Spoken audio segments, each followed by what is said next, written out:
नमस्कार। चलिए चलते हैं एक ऋषि जी के आश्रम में। ऋषि जी के नाम थे अयोधर्मा।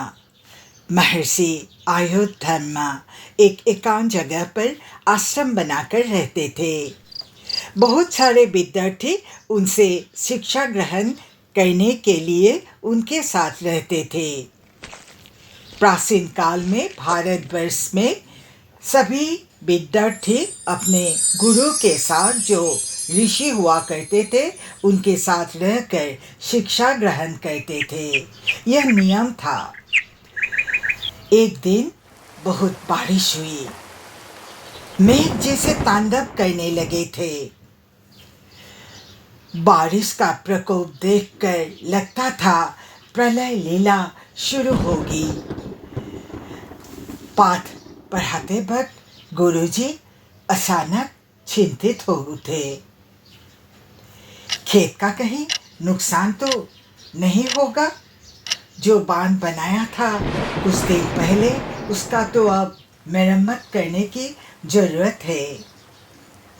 ऋषि जी ने बात को शिष्यों के सामने उठाई, पर शिष्य चुप थे। अलग अलग शिष्य, अलग अलग बातें। एक एक करके सभी शिष्य अपने अपने कुटिया में चले गए, सिवाय आरुणि के। आरुणि वह शांत स्वभाव का मृदुभाषी शिष्य थे। उसने बोला, गुरुजी, मैं देखता हूँ। फिर खेत की ओर आरुणि चल पड़े। पानी की बांध एक ओर टूट चुका था। आरुणि मिट्टी के परतों से उसे बनाने की कोशिश करने लगा। बार बार विफल हुए। फिर भी आरुणि हार नहीं मानने वालों में था। जहाँ बांध टूटा था वहाँ वो लेट गया। एक तरफ प्रकृति, दूसरी तरफ हार मांग से बना आरुणि। प्रकृति भयंकर था, पर आरुणि का मन हार मानने वालों में नहीं था। यह प्रकृति और मानव के बीच का द्वंद्व था। कौन हार मानने वाला है?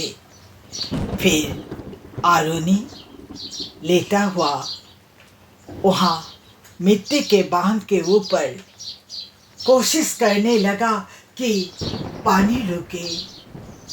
अंत में प्रकृति ने मानव का अदम्य शक्ति के सामने हार माना।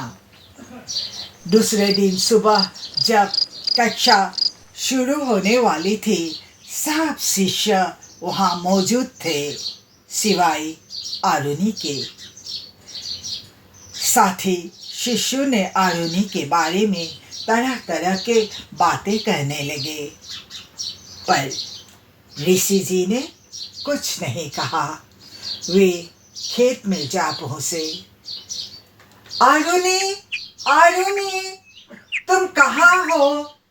चिल्लाने लगे, लेकिन किसी का आवाज नहीं सुनाई पड़ी। तब गुरुजी बांध के सामने जा रुके। आरुणि को देखा। आरुणि अचेतन लेटा था।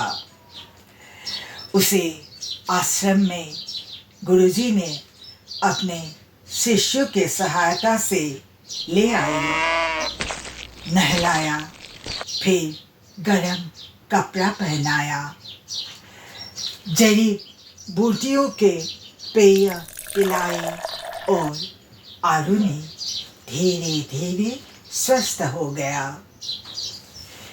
गुरुजी आरुणि के इस व्यवहार से चकित थे। आरुणि के गुरु भक्ति के सामने वे गदगद हो उठे। आरुणि को आशीर्वाद किया। बाद में जाकर यह आरुणि ब्रह्मवेत्ता उद्दालक के नाम से प्रसिद्ध हुआ।